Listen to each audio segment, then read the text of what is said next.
¿Me confirman, por favor, si es que ya pueden ver mi pantalla?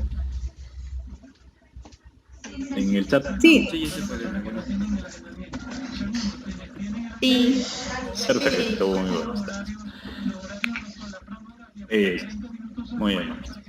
Muy bien, entonces, vamos a iniciar este taller. Es un taller bastante compacto de estas cuestiones de escritura, que suele ser un problema frecuente, tanto en el ámbito académico. Bueno, pues ya creo que están unidas bastantes personas.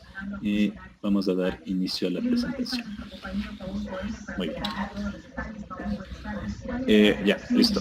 Antes que nada, me gustaría presentarme. Yo soy Javier. Ese es mi nombre, me pueden decir Javier, no es necesario que me digan ingeniero, licenciado, nada, pero bueno, yo soy funcionario en la unidad de gestión de la investigación. Mi cargo es de corrector de estilo. Yo me encargo de revisar todos los libros que producen los docentes, las revistas que también suelen darse tanto dentro de la universidad como en entidades externas que se relacionan, como por ejemplo la Academia de Guerra, etcétera. Entonces, mi función es revisar esencialmente la gramática y la ortografía de todos los productos escritos. En este punto, quizá ustedes se pregunten que yo, como leo de todo tipo de contenido, seguramente debo tener experticia en todos los temas. No es así. Yo, desde la mayoría de textos que yo reviso en la universidad, hay temas que no conozco. Por ejemplo, en muchas ocasiones, sobre todo en el ámbito de física, de ingeniería, son cuestiones que yo no conozco. Pero mi función está en revisar la gramática y la ortografía para asegurarme de que los textos, a pesar de que yo no conozca el tema, pueda entender debido al proceso de comunicación que el autor ha empleado. Una pregunta, ¿se va a grabar esta clase? ¿Se va a grabar? ¿Es posible? ¿O no? No se va a grabar. La clase de mañana sí se va a grabar porque vamos a tratar asuntos un poco más técnicos y más puntuales que sí deben tomar en cuenta, la de normas APA. Entonces, la clase de mañana sí se grabará y eso se compartirá a todos los asistentes.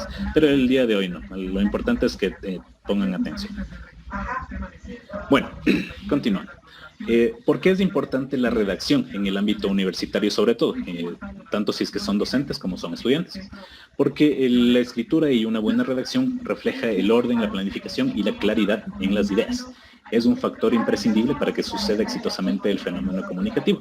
El fenómeno comunicativo se refiere a que yo, como emisor, emito un mensaje y el receptor entiende lo que yo le quise decir. Es, en términos más sencillos, lo esencial del fenómeno comunicativo. Puede darse de diversas maneras, ya sea en el ámbito escrito, en el ámbito oral, etcétera, en el ámbito audiovisual también. En el punto que nos ocupa en esta tarde, vamos a centrarnos en la escritura. Por favor, no hagan ningún tipo de raya en la pantalla. Continuando. La redacción y la práctica de la redacción mejora la concentración, la atención y el pensamiento crítico. ¿Por qué? Porque mientras nosotros estamos desarrollando alguna escritura, estamos repasando lo que hemos aprendido. Por ejemplo, si es que estamos pasando a limpio, como se suele decir, las anotaciones de una clase, estamos realimentándonos y así se va a esclarecer cualquier tema que hemos aprendido. Contribuye también en aspectos de la vida cotidiana, porque el saber redactar implica que nosotros somos ordenados, somos organizados. También pone de manifiesto características y costumbres del autor. Si es que un autor sabe cómo redactar, por favor, tengan apagados sus micrófonos. Muchas gracias. El autor, si es que el autor sabe redactar bien, se entiende que él puede manifestar cualquier tipo de mensaje y sabe expresarse con claridad y tiene una agilidad en el pensamiento para poder manifestar lo que quiere decir. Y por último, y es el pilar esencial para escribir un libro. Bueno, no solamente un libro, sino cualquier texto que vaya a publicarse. Listo. Ahora, en cuanto a las propiedades textuales, existen 3 propiedades que todo texto debe tener. En primer lugar está la adecuación. La adecuación se refiere a que la intención comunicativa del texto debe ser clara y debe manifestar una intencionalidad. Existen diferentes tipos de textos y cada uno tiene una diferente intencionalidad. Por ejemplo, un ensayo No, la intención principal del ensayo es tratar de persuadir al lector para que esté de acuerdo a las ideas del autor. La segunda propiedad es la cohesión. La cohesión es la relación que se da entre los elementos gramaticales. Por ejemplo, si es que nosotros estamos desarrollando un texto y no manejamos muy bien la cuestión gramática, es decir, la estructura que se compone de sujeto, verbo, predicado y todos los elementos que los componen, va a ser difícil que nos podamos comunicar y transmitir el mensaje que queremos decir. En esta cuestión de la cohesión también se pone de manifiesto el uso adecuado de la puntuación. Como saben, la puntuación es un elemento muy importante, sobre todo en el idioma español, porque el hecho de que nosotros pongamos en el lugar incorrecto una coma o un punto se puede incluso alterar o cambiar el sentido de una idea. Y por último, nos encontramos a la riqueza del lenguaje en el ámbito de la cohesión. La riqueza del lenguaje significa que nosotros debemos poseer un vocabulario amplio para poder utilizar las distintas palabras y no referirnos con los mismos términos en una oración para evitar ser reiterativos. De esta manera se entiende que nosotros tenemos un vocabulario amplio y podemos expresar una idea empleando prácticamente la mayor parte de palabras que tiene el idioma español. Y por último tenemos a la coherencia. En el punto de la coherencia nos referiremos al orden de las ideas, a las fuentes y lo entendible del todo y las partes. Cuando nosotros desarrollamos un texto, ya sea corto o largo, todo el texto debe ser entendido y debe ser coherente. La coherencia se mide por la organización que nosotros le damos a nuestro texto.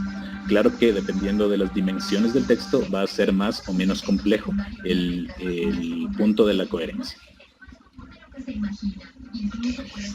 Ahora bien, en cuanto a la escritura académica, tiene ciertas características que siempre hay que tomar en cuenta.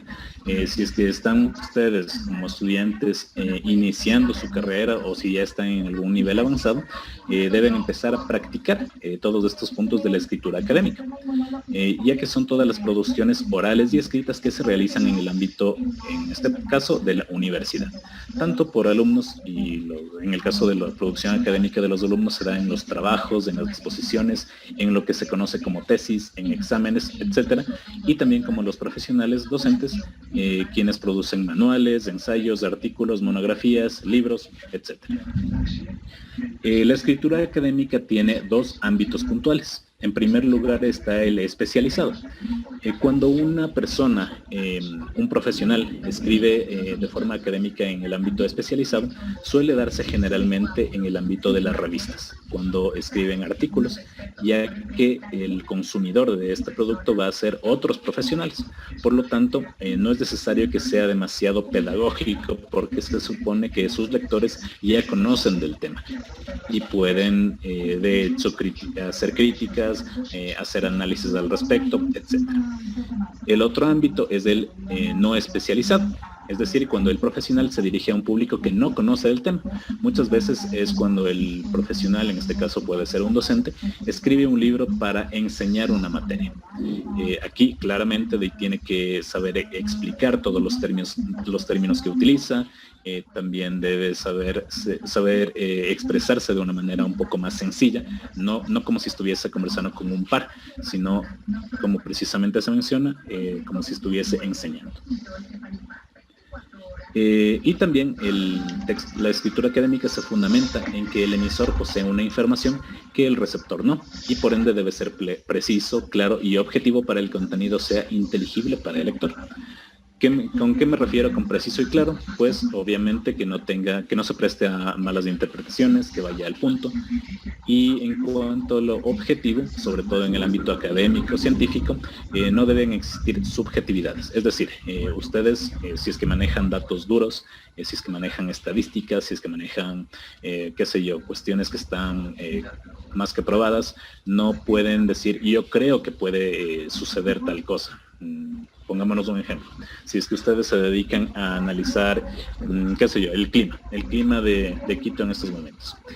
que tiene una variabilidad. En la mañana hace un calor bastante fuerte y en la tarde varias tormentas. Ustedes no pueden decir yo creo que es por el mes, sino que ustedes, si es que están desarrollando un texto académico, tienen que poner de manifiesto todas las razones, ya sea climáticas, geográficas. Bueno, desconozco la parte puntual de esto, pero a esto me refiero con las características de la escritura académica. Y ahora, en cuanto a la forma, una cuestión en un texto académico, hay que saber separar el fondo y la forma. El fondo se refiere al contenido como tal, qué es lo que yo estoy comunicando, y la forma es la manera con la que yo me expreso.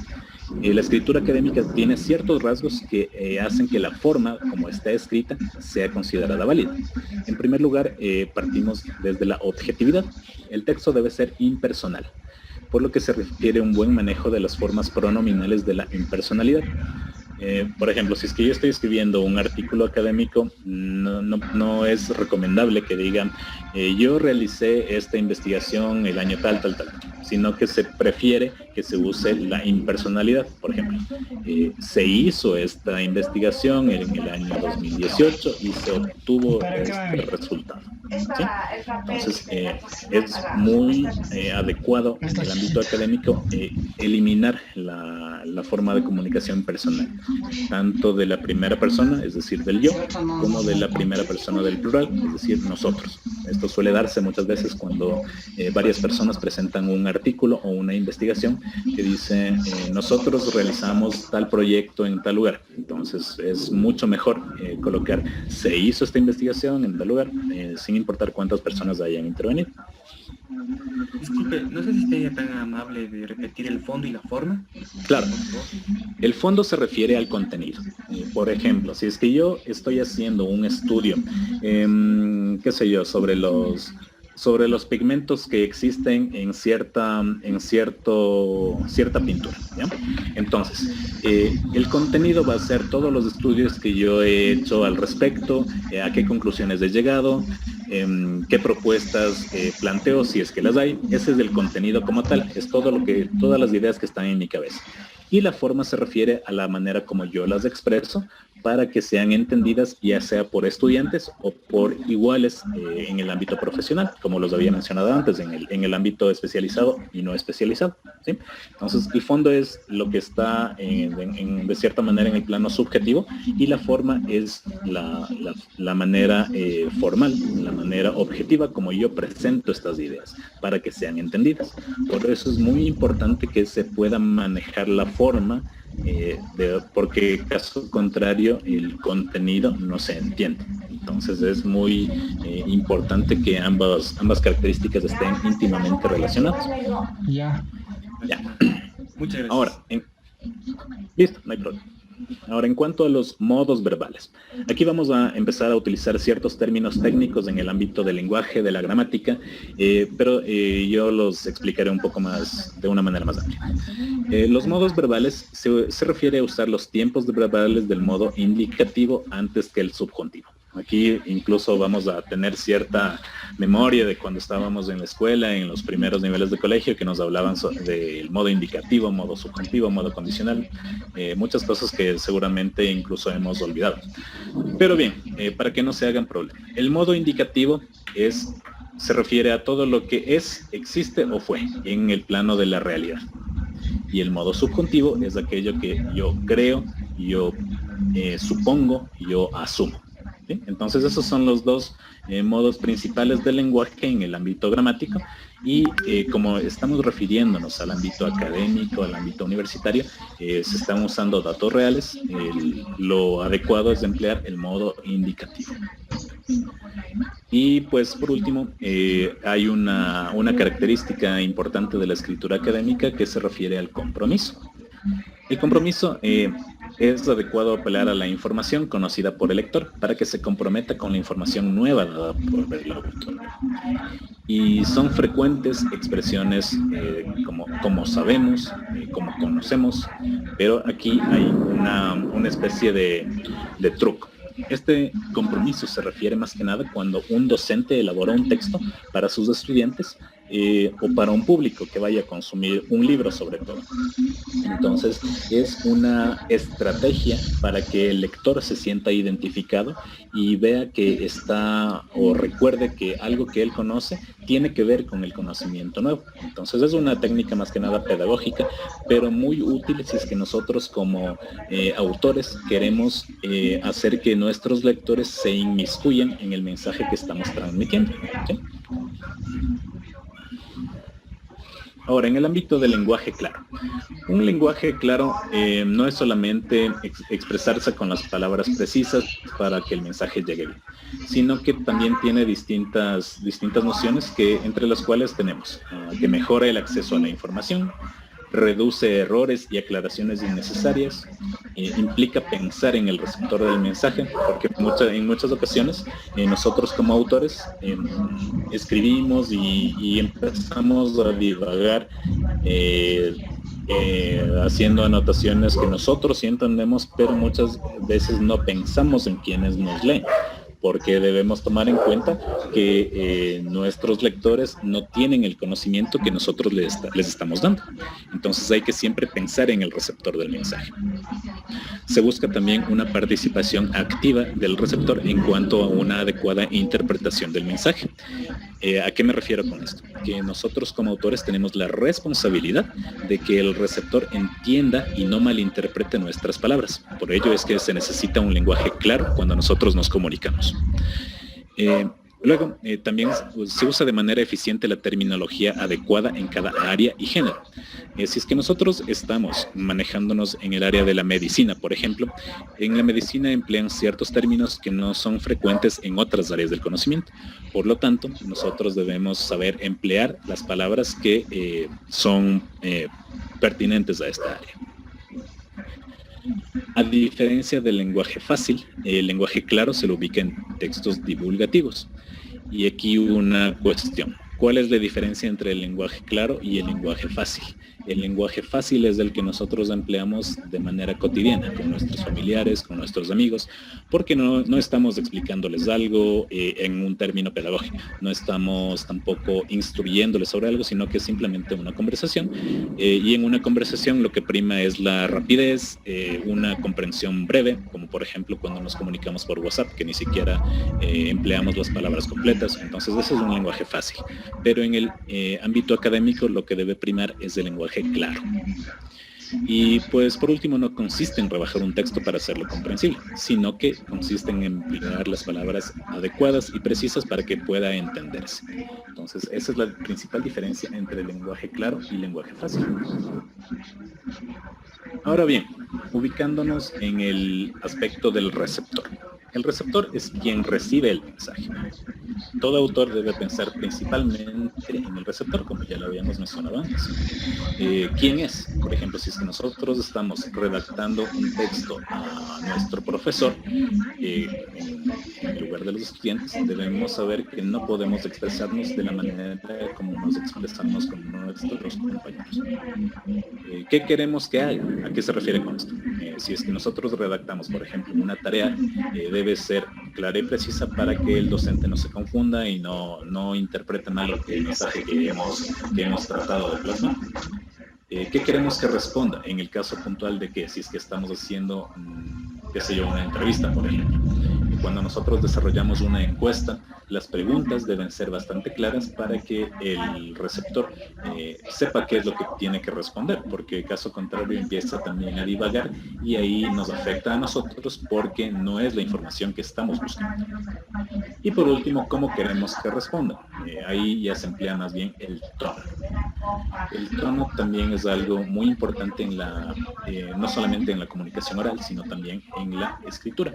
Si es que nosotros empleamos unas palabras que no tengan su carácter de respeto, si es que por ejemplo nos dirigimos a una autoridad, entonces obviamente no va a ser una respuesta adecuada la que vamos a recibir. Entonces ahí son muchos factores que intervienen y que simplemente se van a ir puliendo con la práctica. El otro punto, cuando redactamos un texto, se recomienda también la técnica de emplear a un lector fantasma. Este es un truco bastante bastante importante en cuanto nosotros hacemos un texto científico, un texto académico. Un lector fantasma significa que nosotros tenemos nuestro texto elaborado y le pedimos a alguien que lo revise, pero no tenemos que decirle que ese texto lo elaboramos nosotros. ¿Qué implica esto? Que la persona a la que pedimos la opinión va a dar un criterio bastante real, bastante honesto de lo que piensa respecto al texto que le hemos solicitado que revise. ¿Por qué? Porque si es que nosotros le pedimos que lo revise un amigo o un familiar, siempre va a haber esa barrera de que esta persona va a ser un poco más moderada en sus comentarios, va a procurar que sus comentarios sean siempre positivos, pero si es que esta persona no sabe que nosotros escribimos este texto, va a ser totalmente honesta y va a decir lo que realmente piensa. Entonces es una técnica muy importante para saber cómo en verdad perciben los demás nuestra escritura. Y pues nunca está de más reiterar que cuando nosotros empleamos mal los signos ortográficos, siempre se va a malinterpretar. Y en algunas ocasiones incluso puede invertirse la intención del mensaje y puede causar un efecto no deseado. Ahora bien, vamos a unos cortos ejemplos de lo que me refería con lenguaje difuso versus lenguaje claro. Fijémonos en un texto original. Ojo, también estos textos son tomados de ejemplos reales, entonces es para que se den cuenta que incluso en publicaciones que están obviamente para el consumo de varios lectores, existen estos errores que no son percibidos por sus autores, sin embargo están ahí. Fijémonos en el texto original. Dice: el turista realiza la reserva de los servicios turísticos en su país de origen, que podrá consistir en 1. Servicios turísticos contratados a través de un operador turístico que cuente con registro de turismo en Ecuador. 2. Alojamiento contratado de forma directa con establecimientos del Ecuador continental y de la provincia de Galápagos que cuenten con registro de turismo. Entonces, fíjense, hay muchas cuestiones que si es que ustedes están un poco más acostumbrados al manejo del lenguaje les va a molestar, sobre todo en la palabra turismo, que se va repitiendo y repitiendo y repitiendo. Fíjense que es un texto sumamente corto y sin embargo este texto no tiene una riqueza léxica porque ha empleado en muchas ocasiones la misma palabra o sus similares, lo cual es un impedimento para que el mensaje nos llegue. Seguramente cuando termine de leer esto ni siquiera se percataron de qué mismo se trata el texto, pero es algo que estuvo publicado. Ahora, hay muchas maneras de corregir un lenguaje, un texto mal escrito, pero como les había mencionado, siempre es prudente emplear la claridad y la objetividad. Una de las formas en que se puede corregir este texto en específico puede ser la siguiente: el turista debe contratar alguno de estos servicios en su país de origen. 1. Servicios de un operador con registro de turismo en Ecuador. Y 2. Alojamiento en establecimientos del Ecuador continental y la provincia de Galápagos que cuenten con registro de turismo. Entonces, se ha expresado lo mismo con muchas menos palabras, solamente las esenciales, a pesar de que todavía se repite la palabra turismo, es necesario. Entonces, el mensaje va a llegar más claro al receptor, va a entender cuáles son los requisitos que se solicitan, y pues bien, todo lo que este mensaje puntual está tratando de informar. Y otro ejemplo más. Fíjense aquí, dice: el original. Al arribo al aeropuerto de Quito o Guayaquil, el turista presentará el resultado negativo de la prueba RT-PCR al funcionario del Ministerio de Salud Pública en el aeropuerto. En el control del Ministerio de Salud en el aeropuerto de arribo, el turista deberá realizarse una nueva prueba PCR a su costo. Sí. Entonces, este texto puntual es cuando recién iniciaba la pandemia. Eran recomendaciones que hacía el Ministerio de Salud a las personas que llegaban al Ecuador. Como pudieron notar, también abunda la reiteración de palabras innecesarias y puede corregirse de la siguiente forma: en el aeropuerto de Quito o Guayaquil, el turista presentará el resultado negativo de la prueba PCR. En el control del Ministerio de Salud del aeropuerto de arribo, el turista deberá pagar y someterse a una nueva prueba RT-PCR. ¿Sí? Entonces son cuestiones que nosotros con la práctica, con la lectura, con la escritura, vamos a ir identificando, sobre todo en textos que están publicados, ya sea textos de propaganda, en el periódico, incluso a pesar de que ahí siempre cuidan bastante el estilo del lenguaje, pueden incluso toparse con expresiones mal escritas en textos académicos, lo cual poco a poco se tiene que ir eliminando porque en muchas ocasiones en los textos académicos se da prioridad al contenido, pero no a la forma. Entonces, ahí es lo importante que haya esta interrelación entre forma y contenido. Y pues bien, llegamos aquí a un asunto un poco interesante que son los vicios del lenguaje. Los vicios del lenguaje son, como su nombre lo indica, cuestiones que nosotros utilizamos de manera frecuente, pero incorrecta al momento de expresarnos. Por eso se denominan vicios. Hay una infinidad de vicios, sin embargo he recopilado los más importantes que se detectan, sobre todo en la comunicación del español. En primer lugar tenemos el barbarismo.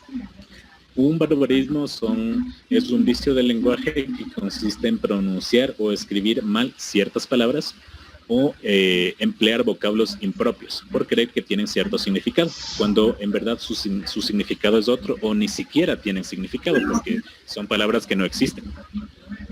Fijémonos en los ejemplos. Dice, compraste, muchas veces hay personas que dicen vinistes, dijiste, es decir, con la S al final.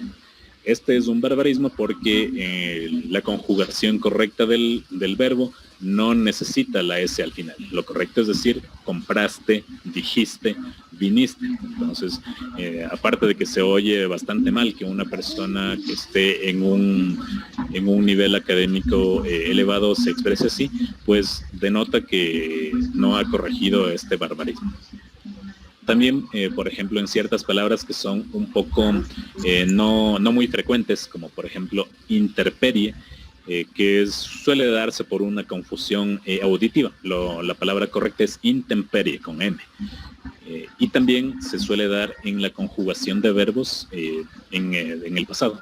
Por ejemplo, el verbo hubieron, que en realidad hubieron tampoco es algo que se use, no es un verbo que existe. Lo correcto es decir hubo, incluso aunque se emplee de manera plural. También muchas veces los barbarismos surgen debido a excepciones y reglas complejas del español. Por favor, Alejandra, deja de hacer rayas en la pantalla. Como les decía, estos barbarismos a veces surgen porque el español, al ser un idioma bastante complejo, muchas veces tiene excepciones. Seguramente cuando ustedes estuvieron aprendiendo inglés, se toparon con los verbos irregulares, los cuales tenían bastantes excepciones, y era lo que les complicaba. Pero bueno, en el español no se queda atrás. El español también es un idioma muy complicado de aprender y de entender, sobre todo para las personas que no son hispanohablantes. Y pues se suelen dar estas confusiones, sobre todo en las excepciones. Este tipo de barbarismo es menos grave que los que ya mencioné antes, pero con un poco de investigación se puede ir eliminando.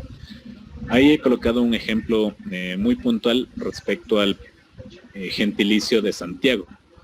Un gentilicio es la palabra con que nosotros denominamos de dónde proviene una persona o en dónde vive. Por ejemplo, quiteño, guayaquileño, etc. Fíjense en el ejemplo. Dice, Santiago puede aludir a diferentes ciudades. Santiago del Estero, Santiago de Chile, Santiago de Compostela. Y estas asumen diferentes gentilicios. Por ejemplo, santiagueño, santiaguino y santiaguense, respectivamente. Entonces, estas son particularidades que tiene el español y las cuales se aplican a estas específicas ciudades. Entonces, son cuestiones que ya obedecen a normas muy particulares, y si es que yo le digo santiaguense a una persona que es de Santiago del Estero, no es que sea un error, sino que es algo que yo desconozco, porque lo correcto hubiese sido mencionarlo a él como santiagueño, ¿sí? Entonces son ya cuestiones un poco más específicas, más puntuales, que no reflejan exactamente un error grave como los primeros barbarismos que había explicado. El siguiente es el extranjerismo. Un extranjerismo son palabras de idiomas extranjeros que se introducen en el idioma propio, sin ser traducidos, y se usan de igual forma que cualquier palabra nativa. Aquí, bueno, es un extranjerismo muy propio de las personas jóvenes. Por ejemplo, dos personas están conversando y una le dice a la otra: estoy actualmente en un trabajo full time. Se refiere a un trabajo de tiempo completo. O asistí a un curso de coaching donde hicimos varias sesiones de mindfulness. Y pues bien, son extranjerismos que pretenden pasar por palabras un poco elevadas, si es que se quiere, pero en realidad lo que hace este tipo de extranjerismos es interrumpir el fenómeno del lenguaje como tal, porque es algo molesto y no es algo claro que se emplee en una comunicación normal. Ahí tenemos más ejemplos, por ejemplo, camping, baguettes, pop, ¿sí? Son cuestiones que más bien están introducidas, si se quiere, por moda, que en realidad no aportan al lenguaje como tal. Caso contrario a extranjerismos que ya constan dentro de la gramática española y que se usan porque no existen palabras que definan ciertos conceptos. Esto se da sobre todo en el ámbito de la tecnología, que ahí, como la tecnología es producida en otros países, se crean ciertas expresiones que definen o conceptualizan, qué sé yo, algún sistema, algún aparato, y que estas cuestiones en español no existen. Por ende, es necesario ahí sí ocupar los extranjerismos. Pero cuando existen palabras en español que son usadas en inglés, es algo innecesario, es algo que no tiene mucho sentido. Sí, precisamente, conforme a la pregunta de Stalin, cuando el tema es técnico y no hay otras palabras. Sí, es lo que había mencionado, que cuando ya son asuntos técnicos, ahí sí es válido porque obviamente en español no existen esas palabras. Ahora, otro tipo de vicio del lenguaje es el solecismo. Un solecismo es un error en la estructura de una oración. Aquí igual, pongan bastante atención. Puede ser un error de concordancia, un error en la conjugación de un verbo, una preposición incorrecta, etc. Nosotros nos percatamos del solecismo ya en un nivel, si se quiere, un poco más avanzado, si es que nosotros ya estamos acostumbrados a leer bastante, escribir bastante, son un poco más difíciles de identificar este tipo de vicios. Pero bueno, fijémonos en los ejemplos. Dice: fue a Venezuela, en cuyo país viviría por un año. Sí, aparentemente es una oración bien estructurada, pero lo correcto es decir, fue a Venezuela, donde viviría por un año. Aquí estamos viendo que el uso de estas palabras, en cuyo país, es incorrecto porque está interrumpiendo la estructura correcta, la estructura gramatical de esta oración. Fijémonos en el segundo ejemplo. Les llamaremos en cuanto tengamos una respuesta. Lo correcto es decir, les llamaremos en cuanto tengamos una respuesta. El siguiente: llevará con ella este recuerdo durante muchos años. Lo correcto es decir, llevará consigo este recuerdo durante muchos años. Y el último: la sanción fue aplicada de acuerdo al reglamento. Lo correcto es decir, la sanción fue aplicada de acuerdo con el reglamento. Entonces, aquí lo que nos están diciendo son ciertas puntualizaciones un poco más técnicas de la gramática como tal, que se van a ir corrigiendo conforme se vaya practicando. En la última oración, sobre todo, es algo que se suele caer cuando nosotros estamos redactando un informe o un memorando, y ya si nos centramos un poco más en el ámbito de los funcionarios.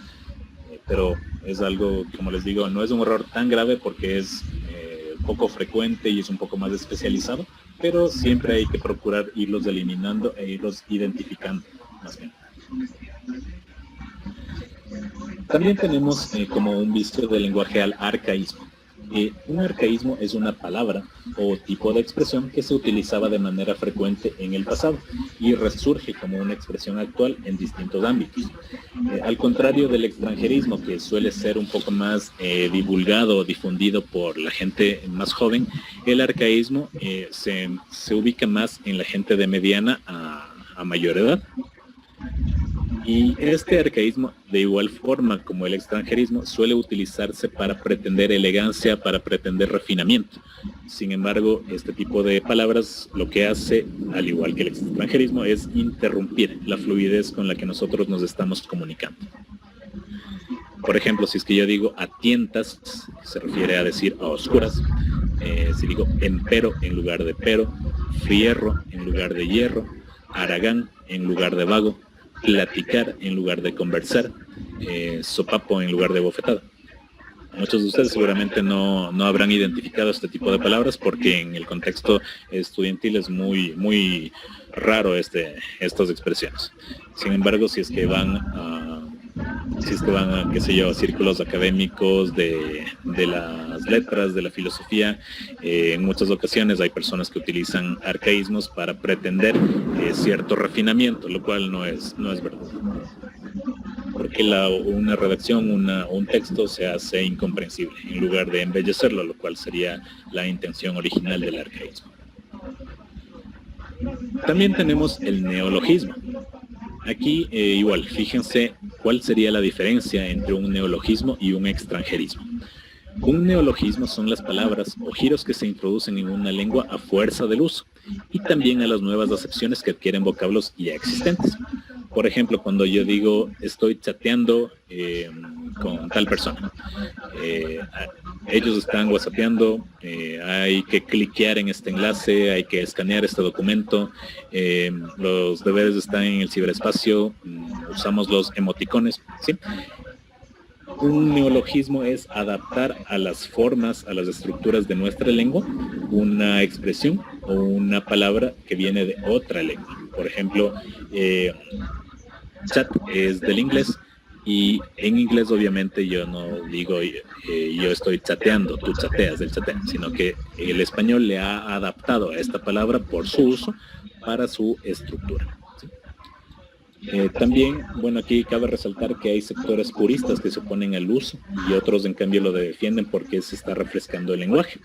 Muchos de estos neologismos con el tiempo y con la frecuencia de uso ya han sido aceptados por la Real Academia de la Lengua, que en el caso puntual del español es quien va recopilando las expresiones y dice cuáles son correctas y cuáles no, y en qué ámbitos.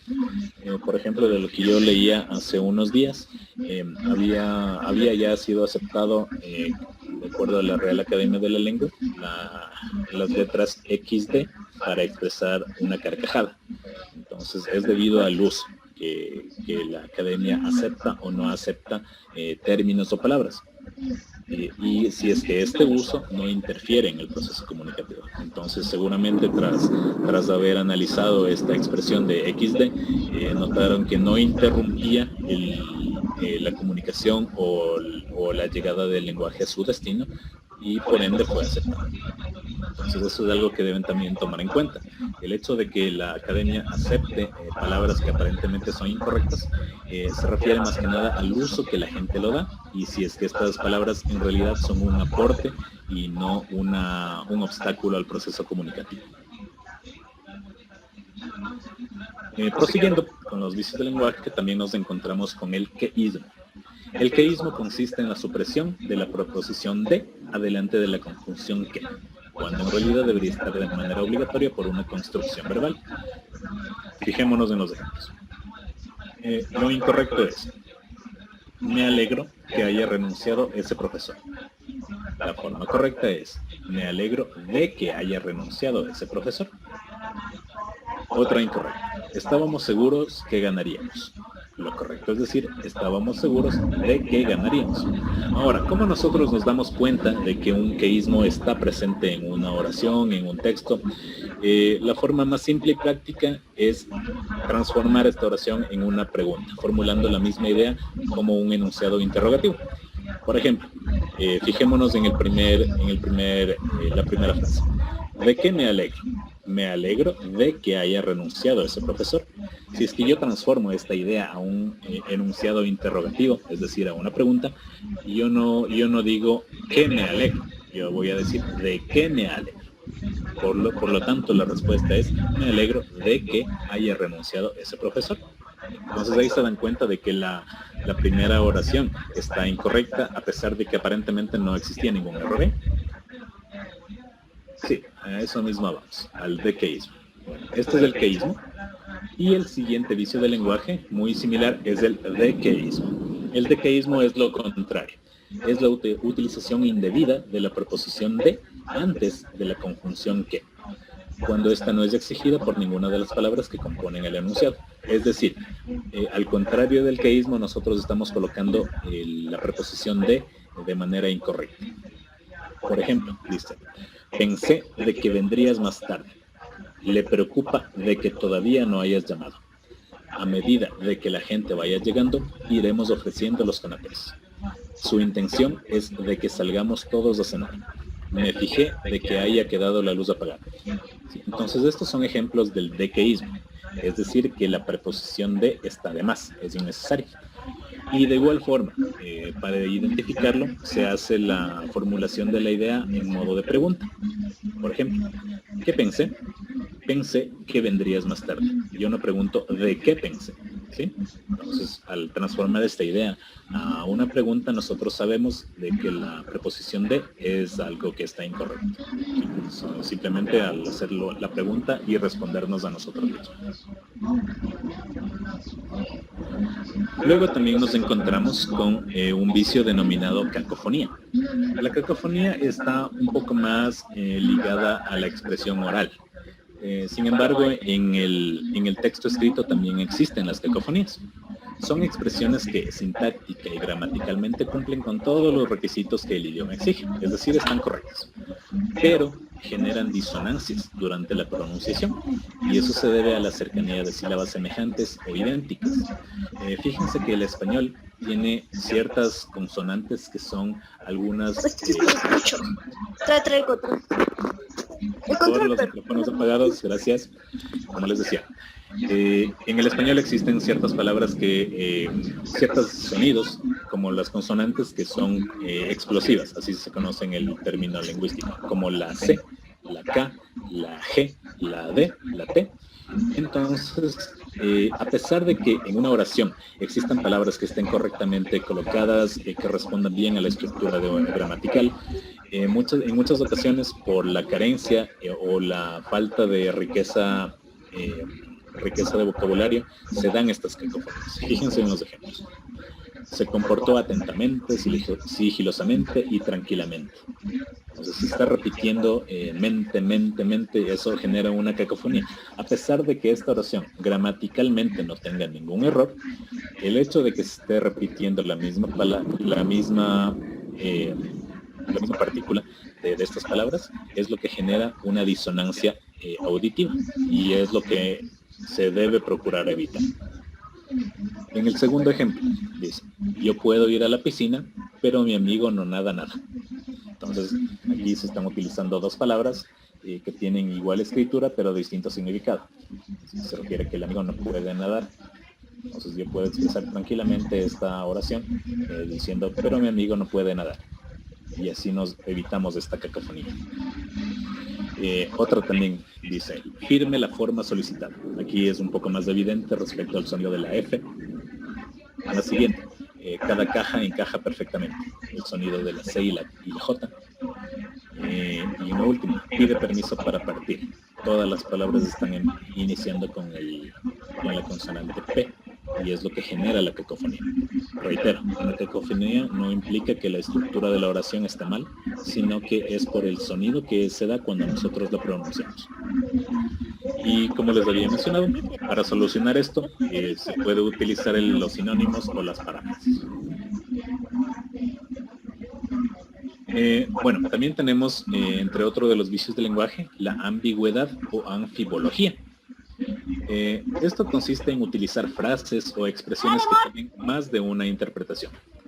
Por favor, los micrófonos apagados, gracias. ¿A qué me refiero con esto? Nosotros en el español, y también dependiendo de la región, existen frases o construcciones de palabras que se pueden prestar a más de una interpretación. Por ejemplo, en la primera oración dice, iré a París solo por unos días. Aquí, ¿qué es lo que yo entiendo? Tengo dos opciones, que iré a París solamente por unos días o que iré a París yo solo, por unos días, es decir, sin compañía. Entonces, la ambigüedad o anfibología son ciertas construcciones que nosotros como autores debemos percatarnos antes de que puedan interpretarse de distintas maneras. Fijémonos en la segunda oración. 50 mulas estaban pasando por la frontera.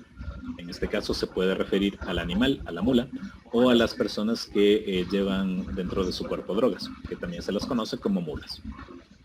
La tercera, se citaron en el banco donde se habían conocido. Aquí se puede referir al banco de un parque o al banco como una institución. Dice, necesito un detergente para mi ropa biodegradable. Aquí igual, lo que se refiere al detergente es lo biodegradable, sí, o también puede ser la ropa biodegradable, que también sí existe. En la siguiente, vimos a Juan paseando. Aquí se puede entender que Juan estaba paseando o que nosotros, mientras estábamos paseando, vimos a Juan. ¿Sí? Entonces fíjense que a pesar de que las oraciones están bien hechas, no tienen ningún error gramatical o estructural, en cuanto a la interpretación puede suceder más de una lectura. Entonces, si es que nosotros estamos haciendo una redacción académica, una redacción en la universidad, también es prudente percatarnos de este tipo de ambigüedad. Vamos a las últimas oraciones. Dice, Juan le dijo a Pablo que podía decidir lo que quisiera. En este caso puntual, la persona que podía decidir lo que quisiera puede ser Juan o puede ser Pablo. No lo sabemos, a menos de que lo explique. Y por último, son representantes de artistas muy talentosos. ¿Los artistas son talentosos o los representantes son muy talentosos? Son cuestiones que aparentemente no tienen demasiada relevancia en el caso de una comunicación oral, pero si es que no estamos hablando en un contexto o está incompleto, siempre es necesario que nosotros como autores tengamos la responsabilidad de hacer las aclaraciones específicas para este caso. Luego también tenemos los modismos. Los modismos igual, se enfoca más en un sector de la población de mediana hasta mayor edad. Son expresiones que se utilizan dentro del ámbito informal, sobre todo, y su significado no puede ser deducido a partir de las palabras que lo componen. Es necesario conocer cuál es el significado real, aunque a veces se puede deducir por el contexto en el cual se lo emplea. Como les mencionaba, esto al ser utilizado por un sector de la población que tiene determinada edad, muchas veces se suele incluir estos modismos en textos académicos, los cuales deberían ser totalmente neutros. Por ejemplo, digo, irse por las ramas, ahogarse en un vaso de agua, ser la oveja negra, hacer castillos en el aire, tirar la toalla, sacar los trapos al sol. Son expresiones que nosotros las entendemos, pero no en el sentido literal. Por ejemplo, tirar la toalla significa rendirse, y nosotros entendemos eso. ¿Por qué? Porque debido a nuestro contexto sociocultural, aprendimos a que estas expresiones significan otra cosa. Pero lo que hay que saber y diferenciar y tener muy en claro es que este tipo de modismos deben estar destinados siempre al ámbito informal, no al ámbito académico, porque si es que nosotros empleamos un modismo propio de nuestro país o de nuestra ciudad incluso, no va a ser entendido en el extranjero o en otras regiones del país. Por ejemplo, un modismo se suele utilizar en el ámbito de Quito, por ejemplo. En Quito, para saludarse se suele decir ¿qué más? Pero esto es algo utilizado en el ámbito informal. Entonces otra persona que no tenga el contexto sociocultural de un quiteño va a decir ¿qué más de qué? ¿Qué es lo que falta? ¿Sí? Entonces son estas cuestiones puntuales referentes a los modismos que hay que tener mucho cuidado y prácticamente eliminarlos de la forma de expresión académica. También tenemos la pobreza léxica. La pobreza léxica se refiere a utilizar en forma reiterada y abusiva la misma palabra cuando existen otras más adecuadas y precisas. Esto también se suele dar con bastante frecuencia en los ámbitos universitarios, sobre todo cuando estamos asistiendo a un evento. Por ejemplo, dice, Juan dijo un discurso muy emotivo.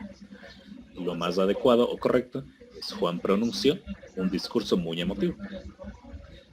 En mi barrio hicieron un edificio enorme.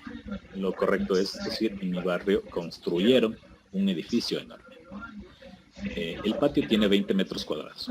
Lo adecuado es decir, el patio mide 20 metros cuadrados. Como les mencioné, estas palabras, por el uso que se les ha dado, por la frecuencia, no parecerían estar mal, pero para que no se note la pobreza léxica, nosotros podemos utilizar las palabras más precisas para poder definir la idea que nos estamos refiriendo. Luego nos encontramos con la impropiedad y el pleonasmo. La impropiedad consiste en usar palabras de manera inadecuada, adjudicando significados incorrectos. Por ejemplo, la música estaba muy fuerte para mi gusto. En lugar de decir la música estaba muy alta. Caramba, que después me pregunta. Y por último, la pecera está repleta de pescados de colores. Lo correcto es decir, la pecera está repleta de peces de colores. ¿Por qué? Porque pescado se refiere a un pez que ya está muerto. Y por último, el pleonasmo. El pleonasmo o redundancia es utilizar palabras en forma innecesaria que no añaden nada a la idea que se intenta transmitir. Por ejemplo, viento invisible, un helado frío, miel de abeja, ¿sí? Entonces, esto se refiere a la impropiedad y el pleonasmo, que son los que nos dicen. Por favor, los micrófonos, muchas gracias. Bueno, en este momento se ha culminado la primera hora del taller. Vamos a hacer un pequeño receso de 5 minutos para que vayan por un café, vayan al baño, lo que deseen, y continuamos con la segunda parte que se va a enfocar a la ortotipografía. ¿Sí? Entonces, les recuerdo también que, bueno, a pesar de que esta sesión puntual del taller no va a ser grabada, la presentación sí les voy a remitir a sus correos para que tengan un respaldo textual de lo que hemos hablado ahora. Listo. Entonces, por favor, nos tomamos 5 minutos, retomamos el taller a las 3:05 en punto. ¿Sí? Muchas gracias. Pueden mantener apagados sus micrófonos y cualquier pregunta referente, por favor, la dejan en este momento al chat para responderla en el momento que retomemos el taller. Muchas gracias. Muchas gracias.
Listo, retomamos entonces.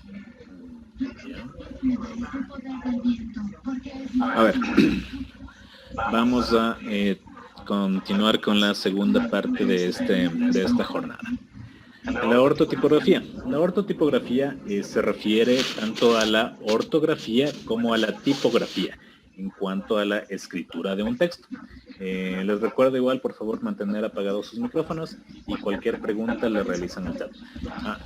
Antes de eso, veamos si es que hay alguna pregunta que han dejado. La información en PDF, sí les puedo enviar esta presentación en PDF, no hay ningún problema. Listo. Muy bien, esa es la pregunta que han dejado. Muy bien. Entonces, como les decía, la ortotipografía se refiere a cuando nosotros redactamos un texto y específicamente a la forma, ortografía y tipografía. Ortografía en cuanto a las normas ortográficas y tipografía en cuanto a la escritura como tal, de signos especiales sobre todo. Por ejemplo, cuando se usan los paréntesis, cuando se usa el guión largo, etc. Iniciemos pues. La ortotipografía es la combinación de recursos ortográficos y tipográficos que sirven para caracterizar palabras en el texto. Van a guiar al lector y lo conducen hacia una correcta lectura. Se toma en cuenta las familias y fuentes, se identifican los elementos de resalte, como son las cursivas, las negritas, las versalitas, el superíndice, el subíndice, etc. ¿Por qué? Porque cada uno de estos elementos no debe ser utilizado de manera si se quiere, aleatoria, porque cada uno tiene su significado específico, que ya lo vamos a analizar posteriormente. En este ámbito de la ortotipografía también se van a analizar las notas al pie de página, los encabezados y los elementos de citación. Los factores fundamentales de la ortotipografía son la tradición, la uniformidad y la estética. ¿A qué me refiero con tradición? El uso, por ejemplo, de las negritas responde a una tradición en la escritura que va a definir cuándo se utilizan las negritas y por qué utilizar negritas y no cursivas, ¿sí? A eso se refiere la tradición. La uniformidad se refiere a que si es que nosotros iniciamos un texto largo y decidimos, por ejemplo, colocar los títulos con negritas y centrados, lo adecuado es mantener esta misma uniformidad a lo largo de todo el documento, porque así el lector va a entender lo que estamos escribiendo. Va a saber que esta persona ha utilizado estas palabras en negrita y centrado al referirse a títulos o al referirse a subtítulos, lo que nosotros vayamos a escribir. Y por último, pero no menos importante, el plano de la estética. Si es que nosotros realizamos un texto con fuentes de distinto tamaño o con un montón de fuentes, fuentes se refiere al tipo de letra, ¿no? Entonces, al utilizar un exceso de tipos de letra en un documento, se va a ver mal. No es algo estéticamente adecuado. Incluso si es que está bien escrito, si es que tiene la ortografía adecuada, si es que está bien estructurado gramaticalmente. La cuestión de la estética también es algo muy importante para que el lector entienda lo que nosotros queremos decir y no sea interrumpido por estos obstáculos visuales. Vamos a iniciar con el uso de las cursivas. ¿Cuándo se usan las cursivas? En el ámbito académico nosotros vamos a utilizar las cursivas cuando nos referimos a títulos de libros y publicaciones periódicas. Por ejemplo, la edición dominical de El Comercio cuenta con un complemento. Aquí yo he utilizado el nombre de esta publicación periódica, que es El Comercio, en cursiva. Y fíjense que nosotros debemos colocar el nombre tal cual como se conoce a esta publicación, es decir, con comercio en mayúscula, a pesar de que la palabra comercio como tal no necesita llevar mayúsculas si es que nos referimos al sustantivo. También utilizamos las cursivas cuando nos referimos a los títulos de obras de arte. Por ejemplo, hoy se estrena Carmina Burana. Carmina Burana es el nombre de una ópera. También cuando escribimos términos extranjeros que no han sido admitidos por la Real Academia. Por ejemplo, un colega de la oficina tiene el síndrome del burnout, es decir, que está estresado. Pero si es que nosotros estamos escribiendo así con este término que todavía no ha sido admitido por la RAE, debemos colocarlos en cursiva. También se utilizan las cursivas en los seudónimos, siempre y cuando estén precedidos del nombre propio.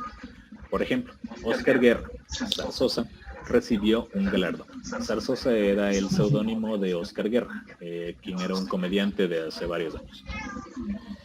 Cuando nos referimos también a nombres científicos, por ejemplo, Homo sapiens, todos los nombres que se refiere a las especies de la biología. Y también cuando nosotros hacemos la dedicatoria de un libro. Siempre se escribe con cursiva. Por ejemplo, a mis padres siempre dedico esta obra a tal persona, ¿sí? El uso de la negrita y del subrayado. La negrita se debe restringir a títulos y subtítulos. Para resaltar palabras se prefiere el uso de la cursiva. Por ejemplo, ¿a qué me refiero con resaltar palabras? Si es que yo quiero hacer énfasis en una palabra específica o en una idea, yo voy a utilizar las cursivas en lugar de la negrita. ¿Por qué? Porque la negrita se debería restringir a títulos y subtítulos solamente. De manera excepcional, las negritas se utilizan para destacar palabras en enumeraciones o unidades que no se pueden destacar por sí mismas debido a su tamaño.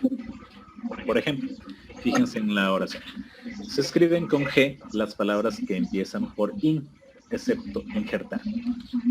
Si es que yo escribo solamente con cursiva la palabra G, no se va a apreciar demasiado este énfasis. Y en este caso puntual, sí puedo escribir con... Ya llegó. ¿Pregunta? ¿Se pasa la lista? No, pero para las personas que asistan a las dos jornadas tendrán un certificado si es que cumplen con la asistencia y con un ejercicio, pero ya llegaremos a eso. Ahora, en cuanto al uso del subrayado y las mayúsculas. El subrayado no debe emplearse como un recurso de resalte y también hay que tomar en cuenta que el mal uso de las mayúsculas es una falta de ortografía. ¿Por qué? Porque si es que nosotros escribimos indiscriminadamente en mayúsculas, se entiende de que estamos gritando. Y es algo que no es adecuado. Las mayúsculas tienen sus normas ortográficas y solamente se deben remitir a casos puntuales, que ya los explicaremos posteriormente. Y en cuanto al subrayado, el subrayado ya no se utiliza como un elemento para resaltar una idea o una palabra, porque se debe limitar solamente a documentos mecanografiados o escritos a mano, cosa que ya actualmente es algo prácticamente en desuso. Entonces el subrayado es algo que ya no deben ni siquiera tomar en cuenta. Luego tenemos signos de puntuación. Vamos a hacer un breve repaso a los signos de puntuación, que también suelen dar ciertos problemas en cuanto a su uso, como el uso de la coma, del punto y coma, del punto seguido, punto aparte, etc. La coma es un signo de puntuación que indica normalmente la existencia de una pausa breve dentro de un enunciado. Se escribe siempre pegada a la palabra o signo que la precede y separada por un espacio de la palabra o el signo que la sigue. ¿Por qué hice énfasis en esto? Porque en muchas ocasiones van a fijarse que hay personas que escriben la coma después de un espacio entre las palabras, o ponen la coma antes de la palabra que viene posteriormente, lo cual es incorrecto. La coma siempre se escribe pegada a la palabra que la precede y separada por un espacio de la palabra que la sigue. ¿Cuáles son sus usos? En primer lugar tenemos los usos lingüísticos, para delimitar incisos. Un inciso es una explicación, una especificación. Fijémonos en los ejemplos. Dice, vino José, el subdirector, y comunicó las disposiciones. Por favor, los micrófonos apagados, muchas gracias. Entonces, fijémonos en este inciso. Aquí yo estoy utilizando el subdirector para explicar quién es José. Entonces, si yo digo, vino José, el subdirector, y comunicó las disposiciones, yo estoy haciendo una explicación, una especificación de quién es José para que nuestro lector entienda a quién me refiero. Este inciso debe estar encerrado entre comas. La siguiente oración. Los militares, agotados, concluyeron su rutina. Y agotados está especificando en qué estado estaban los militares, y por lo tanto, como es una aclaración, una especificación, debo colocarla entre comas. La última. Toda mi familia, incluido mi hermano, estaba de acuerdo. Entonces aquí yo estoy haciendo una especificación, por lo tanto debe estar encerrada entre comas. El siguiente uso es para aislar elementos simples dentro de un enunciado. A ver, veamos. Fernanda Arequipa. Sí, actívale por favor tu micrófono y dime la pregunta que deseas hacer. Si es que quieres hacer la pregunta. Bueno, sigamos. Perdón, en el ejemplo anterior, ¿por qué no se utiliza el plural si es tan amable? Porque toda mi familia, incluido mi hermano, estaban de acuerdo. Ya, porque familia es singular. Entonces estamos hablando de la familia. Claro, pero al ser familia 1 y incluido el hermano, allá. Bueno, está bien, muchas gracias. Bueno, aquí igual ampliando un poquito más su idea. Muchas gracias por la pregunta. Aquí, fíjense en esta oración. Toda mi familia, incluido mi hermano, estaba de acuerdo. El elemento principal de esta oración, ¿de quién estamos hablando? Estamos hablando de la familia. La familia es singular y por lo tanto tiene que estar en correspondencia con el verbo. La familia estaba de acuerdo. Para utilizarlo en plural, deberíamos decir, todos en mi familia estábamos de acuerdo. Si es que queremos utilizar en plural esta oración. Pero siempre la concordancia debe ser tanto de género y número entre el de quién se habla y el verbo. Entonces, en este por caso, ejemplo, si diría toda mi familia y mi amigo estaban de acuerdo, ahí quedaría bien, ¿no? En ese caso sí, porque y mi amigo no es un inciso, es un elemento más que compone al sujeto en este caso. Ahí sí está bien, estaban de acuerdo. Muchas gracias. ¿Ya? Muy bien, muchas gracias. Ya. El siguiente caso, para aislar elementos simples dentro de un enunciado. Dice, es un chico muy reservado, estudioso y de buena familia. Estaba preocupado por su familia, por su trabajo, por su salud. Entonces, bueno, este es el uso más frecuente de la coma, que es la separación de elementos simples dentro de una oración. También se utiliza coma cuando el verbo está sobreentendido.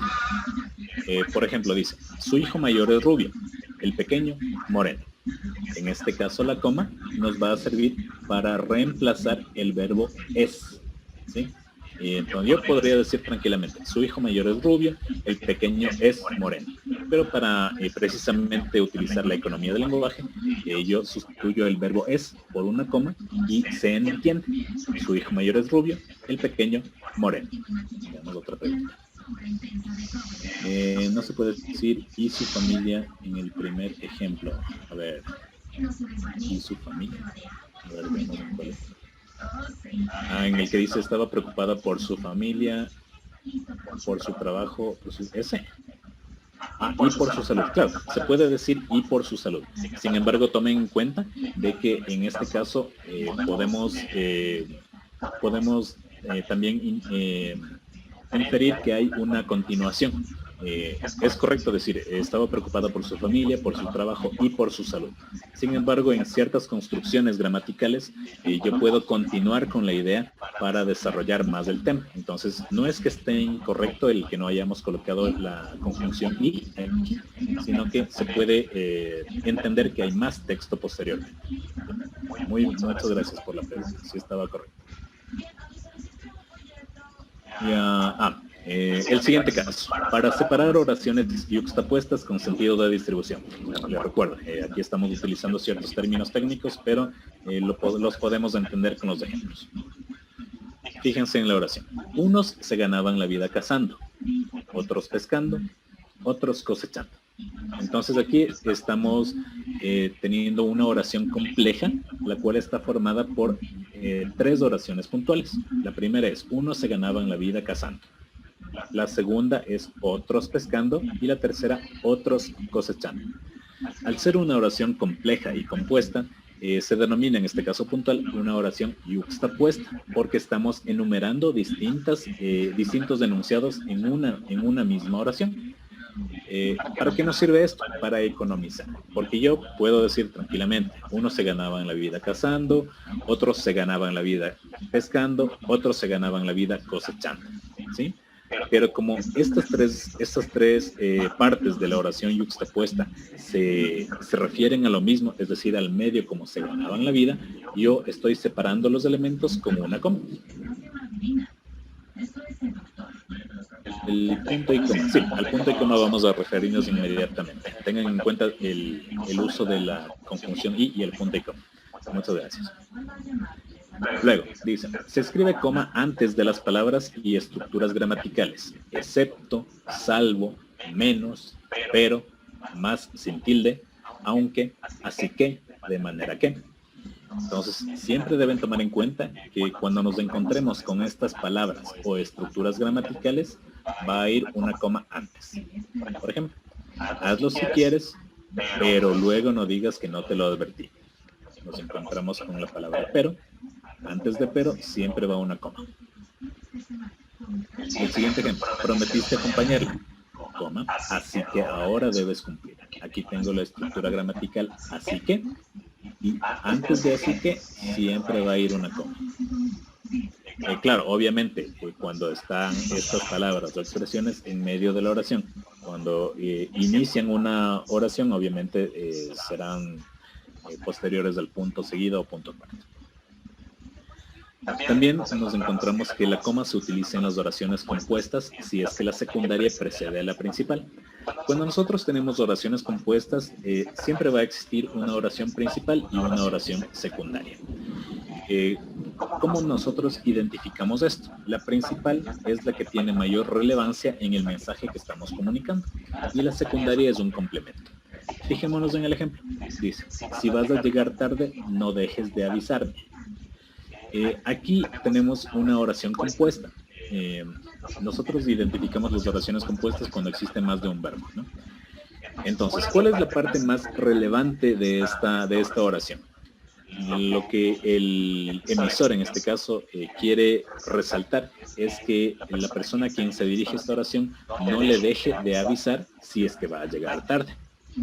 Entonces, una forma de escritura tradicional, si se quiere decir, de esta oración sería: no dejes de avisarme si vas a llegar tarde. Esa sería la forma más adecuada desde el punto de vista gramatical. Sin embargo, se puede invertir estos componentes para que suene distinto, para que tenga mayor adecuación en la oración. Y se puede decir, como está en el ejemplo: si vas a llegar tarde, no dejes de avisarme. Lo que deben tomar en cuenta es que la coma, en este caso, va a separar la oración secundaria de la oración principal. ¿Sí? Veamos, tenemos más preguntas. ¿Se puede escribir otros pescando y otros cosechando? Sí, como les decía, cuando tenemos este tipo de oraciones, bueno, estos ejemplos que he colocado aquí son obtenidos de literatura. Entonces, en la literatura se toman bastantes licencias y pues hay que tomar en cuenta que en estos casos puntuales existe un texto que viene después, un texto que viene antes y que se entiende de una o de otra forma. Entonces, en estos casos puntuales, sí se puede escribir con la conjunción y, no hay ningún inconveniente, pero lo importante aquí es identificar cuándo se debe colocar las comas. Sigamos. Ya. También se debe colocar la coma siempre después de los enlaces. Un enlace son expresiones gramaticales como, por ejemplo, esto es decir, a saber, pues bien, ahora bien, en primer lugar, por un lado, por otro lado, por una u otra parte, en fin, por último, además, con todo, en tal caso, sin embargo, no obstante, por el contrario, en cambio. Todas estas expresiones son enlaces y los enlaces sirven para, como su nombre lo dice, enlazar o encadenar ideas cuando nosotros estamos redactando un texto largo. Por ejemplo, fíjense, el programa se colgó, es decir, dejó de funcionar de forma abrupta. ¿Ya? Entonces aquí en este caso tengo el enlace, es decir, que también funciona como un inciso, es decir, que está explicando, pero lo importante en este caso puntual es que después de todos estos enlaces que están enumerados, siempre se va a colocar una coma. Luego tenemos, después de adverbios que modifican a toda la oración, un adverbio es un modificador del verbo. Los podemos identificar, los que terminan en mente y otros que van a afectar directamente al verbo en una oración. Por ejemplo, por regla general, todos vendrán con botas de trabajo. ¿Sí? En este caso, por regla general es una construcción adverbial.